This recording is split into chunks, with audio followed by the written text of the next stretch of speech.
You shared something that mattered to you. A new project. A decision you finally made. A goal you've been working toward in private for months. Something real. Something that cost you something to even say out loud. And the person in front of you smiled. Said the right things. Nodded in the right places. Maybe even said, "I'm so proud of you." Or, "I really think you can do this." And you walked away feeling not quite right. Not because anything they said was wrong, but because something in the room didn't match the words. Some frequency was off. Some signal got through that their words were trying to block. And then, days later, weeks later, you started noticing things. They didn't ask how it was going. When you brought it up, they changed the subject faster than they should have. When something didn't go perfectly, there was something in their reaction that was almost, not quite, but almost satisfied. You started wondering if you imagined it, if you were being unfair, if you were the problem. You weren't imagining it. And the reason it happens, the real reason, not the surface version, is something most people are never honest about. Because understanding it requires admitting something uncomfortable about how human beings actually work when nobody's watching. Here's a scene that plays out every single day in offices, group chats, family dinners, and friendships all over the world. Someone announces something good, a promotion, a business idea they're finally moving forward with, a relationship that's getting serious, a creative project that's starting to get real traction. The people around them respond with enthusiasm. Congratulations. Questions that sound interested. Reactions that look, on the surface, exactly like support. And most of those people genuinely believe they're being supportive. That's the part that makes this complicated. They're not sitting there consciously thinking, "I hope this fails." They're smiling and nodding and meaning it, on the surface level. But underneath that, in the part of them they don't examine too carefully, something else is happening. A quiet calculation, an involuntary comparison, a small, uncomfortable awareness that this person's success, if it actually happens, is going to change something about the dynamic, about the balance, about how they see themselves in relation to this person. And that awareness doesn't show up as active sabotage. It's not that dramatic. It shows up as something much smaller, much more deniable. It shows up as support that has a ceiling. Support that's enthusiastic right up until the point where it starts to become real. Right up until the point where you actually need something. A connection, a referral, a specific kind of help, a moment of genuine advocacy. Right up until the point where supporting you would cost them something. And at that point, the support quietly evaporates, with a perfectly reasonable excuse attached. "I've just been so busy. I forgot, I'm so sorry. I didn't think you'd actually need me to do that." No confrontation, no admission, just a ceiling that was always there but wasn't visible until you got close enough to hit it. If this is resonating, and I think it will for a lot of people, make sure you're subscribed and leave a like. This kind of content takes time to put together, and it genuinely helps when you let the algorithm know it's worth sharing. Here's the question that nobody asks out loud. Why would someone who genuinely likes you, who has no obvious reason to want you to fail, who would describe themselves as your friend or your supporter, why would that person have a ceiling on how much they actually want you to succeed? The easy answer is that they're jealous. And sometimes that's true. But jealousy is a surface explanation. It describes the symptom, not the mechanism. The deeper answer involves something that's been documented in social psychology for decades, but almost never gets talked about in plain language. Your success, real, sustained, visible success, doesn't just affect you. It affects every person who has defined any part of their identity in relation to you. Think about what it actually means for someone who has known you for years when you suddenly, genuinely start winning in a domain they care about. It's not just good news about you. It's a data point about them. It's a new reference point in the comparison they've been running, consciously or not, since you've known each other. And depending on where that comparison lands, your success doesn't feel like something to celebrate. It feels like something to manage.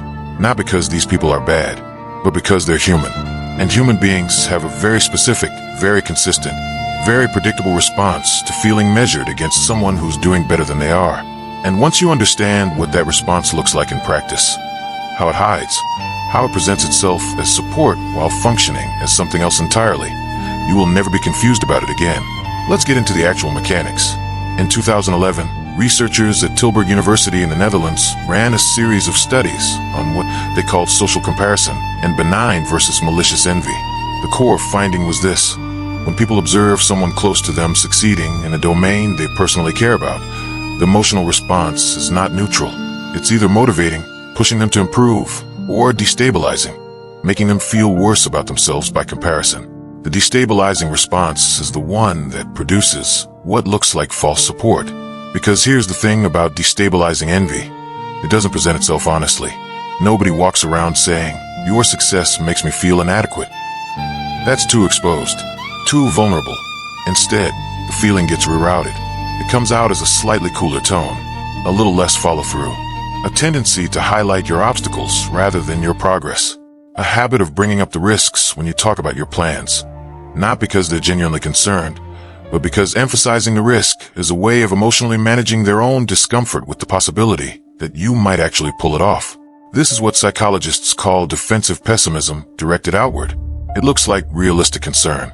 It presents as caring enough to point out the hard parts. But functionally, it's a way of pre-managing a success that feels threatening before it has a chance to fully materialize.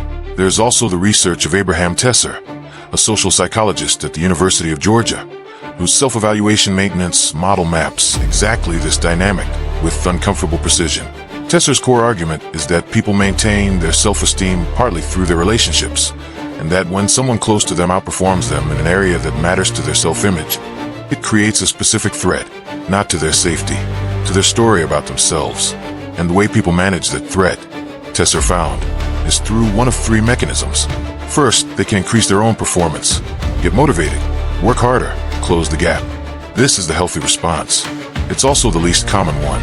Second, they can reduce the psychological closeness, start seeing you less, engaging less, quietly withdrawing from the relationship. This is what most people experience as a friendship that just kind of faded. Third, and this is the one that explains false support specifically, they can reframe the relevance of your success, decide, unconsciously, that what you're doing isn't actually that impressive, that you got lucky, that the domain you're succeeding in isn't really that important anyway, that there are good reasons it might not last. This third mechanism is the engine behind fake support. The person genuinely believes they're being supportive. They've just unconsciously downgraded the significance of what you're doing so that your success no longer feels threatening, which means their support is real, for a version of your goal that they've quietly shrunk in their own mind. Then there's the research on what organizational psychologist Adam Grant calls takers and reciprocity networks, people who are skilled at presenting themselves as generous and supportive in social contexts, while consistently extracting more than they contribute. Grant's research shows that takers are not typically malicious. They're not strategically calculating how to use you. They operate on a more subtle, more automatic level. They respond to social signals that indicate what behavior will maintain their status in relationships, and they've learned, often without consciously deciding to, that performing support is socially rewarded whether or not the support is real. In other words, saying "I believe in you" costs nothing. Following through, making the introduction, showing up, doing the thing that would actually help costs something. And people who perform support without delivering it have simply learned, through years of social experience, that the performance is usually enough. Nobody audits the follow-through. Nobody tracks the gap between what was said and what was done. So the behavior continues. Not because these people are villains, because there are no consequences for it. And finally, the neuroscience.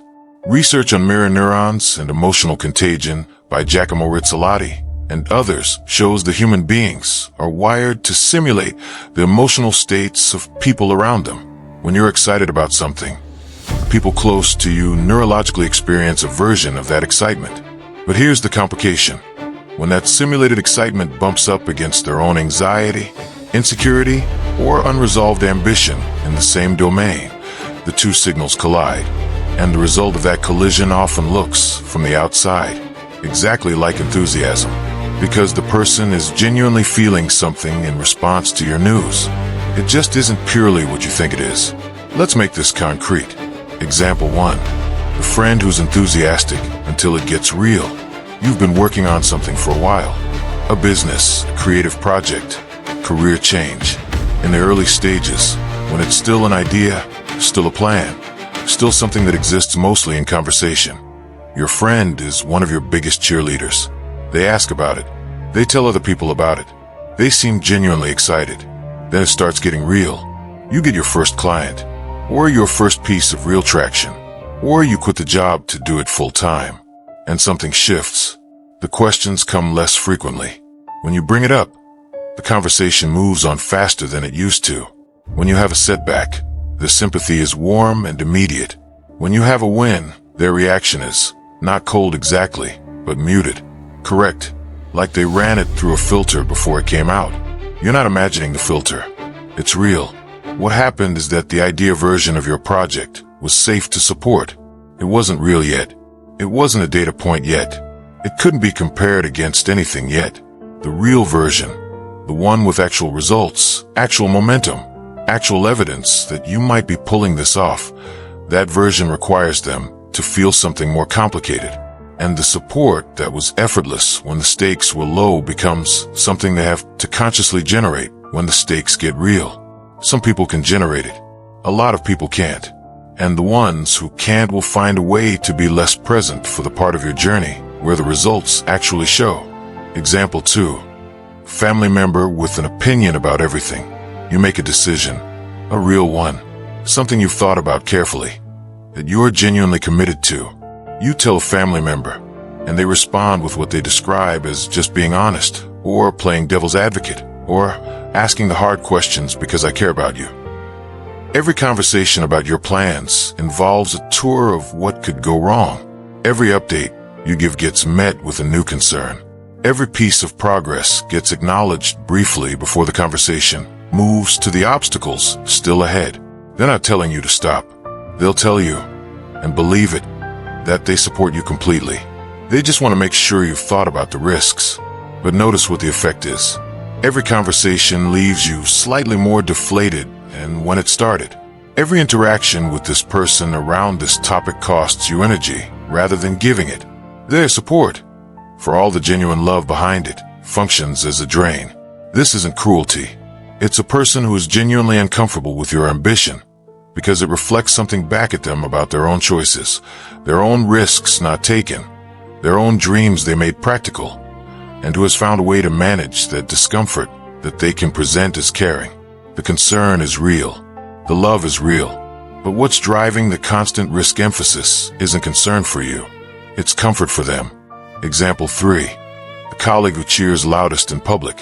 In team settings, this pattern is extremely common and almost never named directly. There's a colleague who is visibly, vocally supportive of you in group settings. In meetings, they affirm your ideas. In front of management, they say positive things. On Slack or in emails, their messages are warm and enthusiastic. But when it comes to the moments that actually matter, a recommendation that would cost them some political capital, an introduction they could make but haven't, a moment where supporting you would mean being associated with your success publicly rather than just verbally, those moments never quite materialize.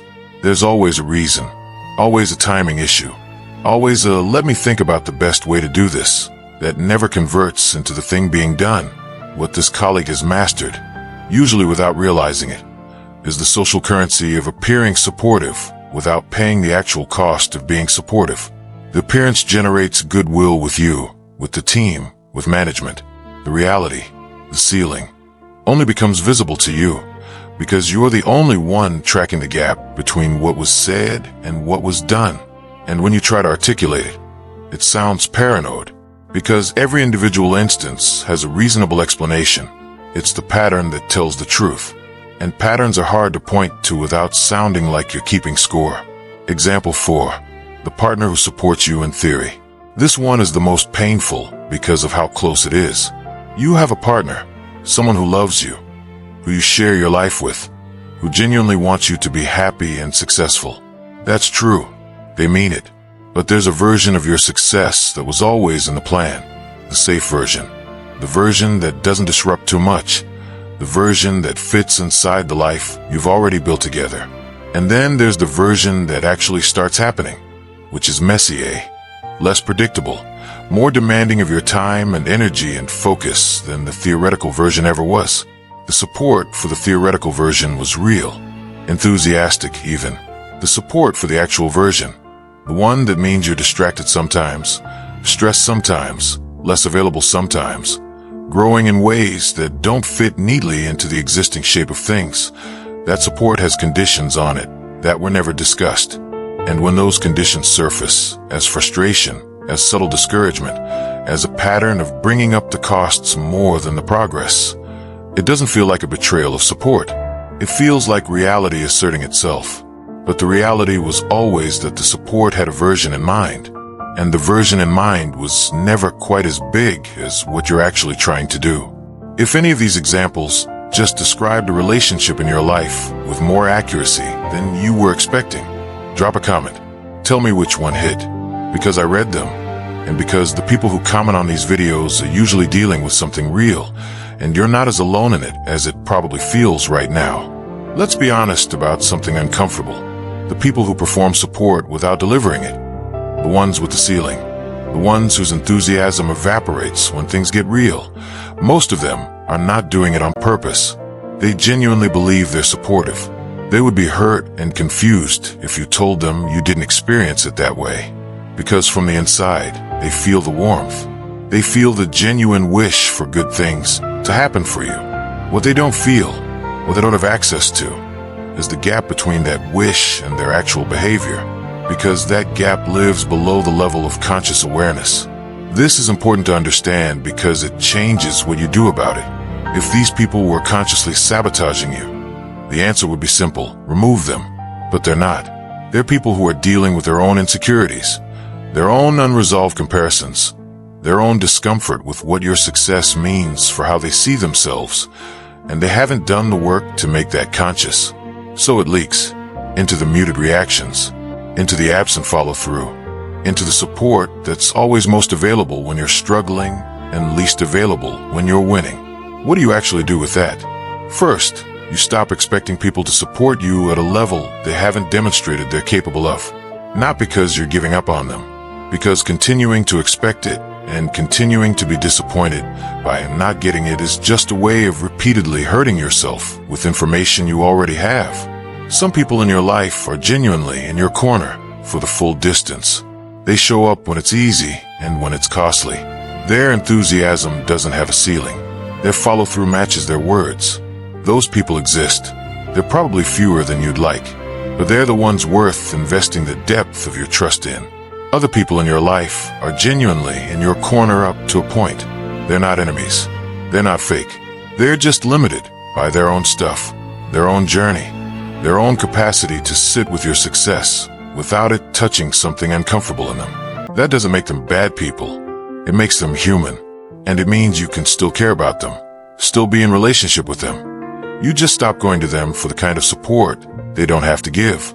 You stop sharing your biggest goals with people who have a consistent track record of responding to your progress with concern rather than enthusiasm, not out of bitterness, out of accuracy.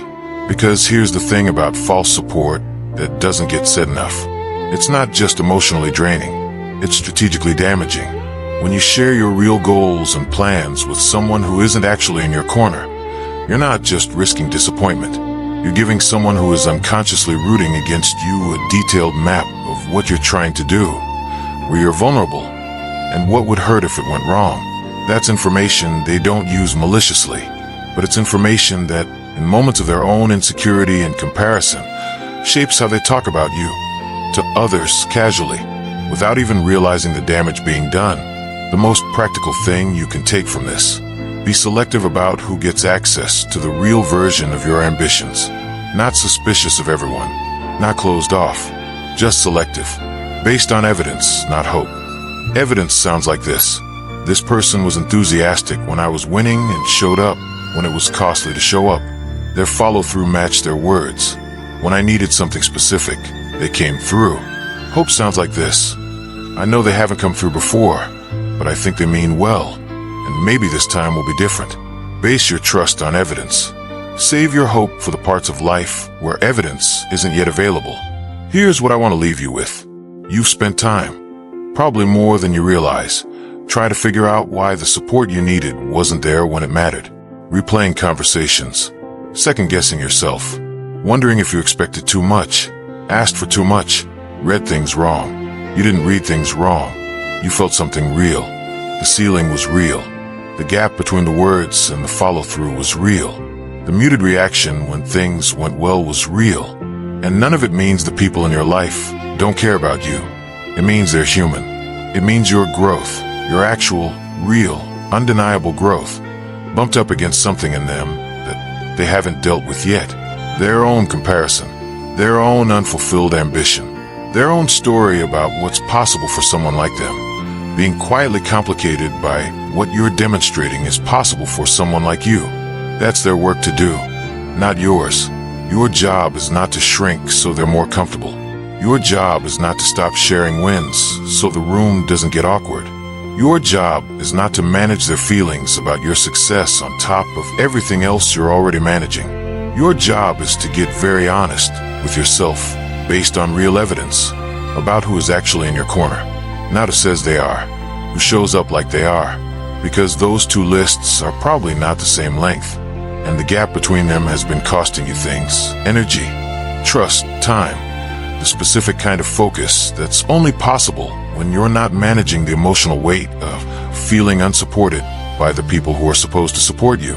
Close that gap, not by cutting people off dramatically, not by confronting anyone with a list of the times they didn't come through, just by quietly, deliberately redirecting your trust toward the people who have earned it, and redirecting your energy away from the ongoing work of trying to get support from people who have shown you repeatedly that they don't have it to give.